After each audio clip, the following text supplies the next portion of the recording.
नमस्कार, मार्केट संवाद में आपका स्वागत है। आप जो देख रहे हैं ये श्री दशरथ सिंह राजपूत हैं, जो नन्ना के नाम से जाने जाते हैं। बड़े फेमस हैं अपने क्षेत्र में और नन्ना करारी के रहने वाले हैं और इस समय बहुजन समाज पार्टी से बबीना विधानसभा से प्रत्याशी हैं और आपके सामने हैं। आप उनकी जुबानी सुनते हैं। नन्ना, आप बीएसपी में इतने लोकप्रिय हैं, आप बीएसपी से चुनाव क्यों लड़ रहे हैं? और भी पार्टियां थी। जी, धन्यवाद पत्रकार महोदय। क्योंकि बहुजन समाज पार्टी में मैं 1996 से कार्य कर रहा हूं पार्टी के लिए। 1996 से लगातार मैंने पार्टी के लिए कार्य किया है और मैं जो है एक सीधे साधे किसान परिवार का बेटा हूं, जो कि सब लोगों के साथ उठना बैठना मेरी आदत में रहा है।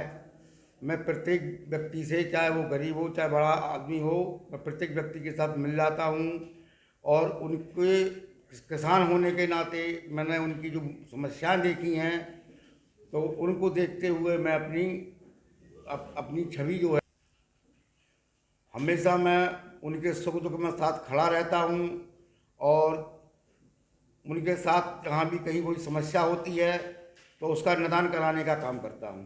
बहन जी ने कौन से ऐसे विकास कराए हैं? क्या उनके एजेंडे हैं जो आप चुनाव में लेके जा रहे हैं? उनकी क्या नीतियां लेके जा रहे हैं चुनाव में आप? आदरणीय बहन जी के कार्यकाल में जो कार्य हुए हैं वो एक सराहनीय कार्य हैं। जैसे कि पैरामेडिकल, सफाई कर्मचारियों की भर्तियां, 1 लाख से ऊपर सफाई कर्मचारियों की भर्तियां हुई हैं। बैकलॉग कस्तूरबा इंटर कॉलेज है, बांदा पैरामेडिकल है, यहाँ तक कि विश्व स्तरीय विद्यालय भी उन्होंने कुछ खोले हैं। मान्यवर काशीराम जी आवास है, महामाया पेंशन है। ये तो 2007 जो नीतियाँ हुई पहले आम जनता तक थीं, जो इस समय जो वर्तमान में सरकार है उनके द्वारा कुछ हमारी महामाया पेंशन जैसी जो योजनाएं थी वो ख़त्म कर दी गई। उन आज हमारे पर बहुजन समाज पार्टी, जैसा कि वो भी तो वादे करते हैं, योगी जी जो मुख्यमंत्री हैं कहते हैं कानून व्यवस्था हमने भी अच्छी की है, हमने भी विकास किए हैं। तो क्या उनके विकास पर जनता विश्वास नहीं करेगी? उनके विकास पर जनता बिल्कुल विश्वास नहीं कर रही है। उनका विकास तो पूरी जनता के सामने दिखाई दे रहा है, तभी तो ये परेशान है। उनके विकास के कार्यकाल में आप देखिए किसानों के ऊपर कितने अत्याचार हुए हैं, कितने किसानों को उन्होंने मतलब गाड़ियां चला करके मार डाला है। जो और 8-9 महीने किसान धरने पे बैठे रहे हैं उस मुद्दे को लेकर के। ये सारी समस्याएं उन्होंने की है। खाद बीज के लिए किसान परेशान हुआ है, किस तरह से लाइन में लगे लगे किसान मर गए। उसके अलावा आप बहन जी के कार्यकाल की देख लीजिए, सुरक्षा व्यवस्था से लेकर के कानून व्यवस्था की जो व्यवस्था रही है बहन जी के कार्यकाल में, वो किसी से छिपी नहीं है। प्रत्येक व्यक्ति रात में महिला 12 बजे भी अकेली चली जाती है, कहीं उसको किसी प्रकार का खतरा नहीं रहता है। सब लोगों को सुरक्षा मुहैया कराई गई। यहाँ तक कि किसी भी प्रकार का कोई आदमी मतलब गलती करने का काम नहीं कर पाया बहन जी के कार्यकाल में। जैसा कि मीडिया में दिखाया जा रहा है कि बहन जी कहीं लाइन में नहीं है, समय सक्रिय नहीं है, तो इसका क्या कारण है? देखिए, ये तो मीडिया की बात है। मोदी मीडिया जो भी है, मोदी मीडिया जो है वो भी बहुजन समाज पार्टी के किसी भी, चाहे वो कितना ही प्रशांत कार्य हो, बड़ा कार्य करे बहुजन समाज पार्टी, तो मीडिया उसको नहीं दिखाती है। यहाँ तक कि बाबा साहब के टाइम से, मानवर काशीराम जी के टाइम से, बहन जी के कार्यकाल में मीडिया ने किसी प्रकार का काम नहीं दिखाया है। हमेशा मीडिया जो है उनके जो प्रशंसनीय कार्य होते हैं उनको दबाने का कार्य किया जाता है। जैसा कि विपक्ष कहता है कि बहन जी सक्रिय नहीं दिख रही हैं, तो उसके बारे में आपका क्या कहना है?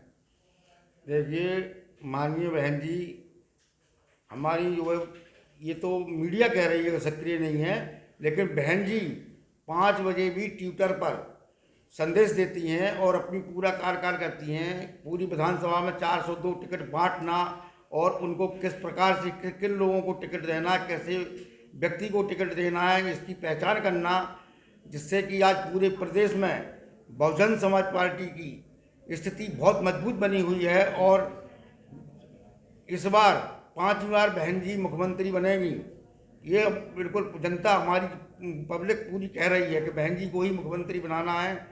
और वो हमेशा सक्रिय रहेंगी और सक्रिय हैं। ये अगर सक्रिय नहीं होती तो ये इतनी सारी व्यवस्था कैसे हो जाती। एक इस उम्र में बहन जी हमारी पूर्ण रूप से सक्रियता के साथ कार्य कर रही हैं। क्योंकि जो मीडिया नहीं दिखा रहा है वो अलग चीज़ है, लेकिन हमारे क्षेत्र में पूरे उसमें प्रदेश में बड़ी अच्छी भूमिका के साथ लगी हुई है।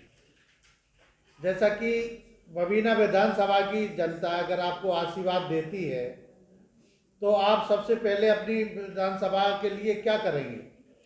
सबसे पहले हमारी विधानसभा में कुछ जगह पर पानी की विराट समस्या है। उस समस्या को सबसे पहले यदि जनता हमको चुनकर वहाँ भेजती है तो सबसे पहले मैं पानी की समस्या को दूर कराने का भरसक प्रयास करूँगा और उसको दूर करा कर ही रहूँगा। दूसरी, शिक्षा की जो कमी है, क्षेत्र में शिक्षा का भी बढ़ावा दिया जाएगा। और ख़ास तौर से ग्रामों में जहां हमारे क्षेत्र की पब्लिक बाहर रोजगार के लिए पलायन करने जाती है, उस पलायन को रोकने के लिए मेरी भरसक कोशिश रहेगी कि मैं क्षेत्रवासियों के लिए पलायन रोकने के लिए किसी न किसी रूप में रोजगार का बहुत बढ़िया इंतजाम करूंगा। सर्व समाज के लिए जो भी बहन जी की योजनाएं वहाँ से आएंगी, सबसे पहले मैं सर्व समाज की योजनाओं, सर्व समाज को उन योजनाओं को धरातल पर उतारने का काम करूंगा। धन्यवाद सर।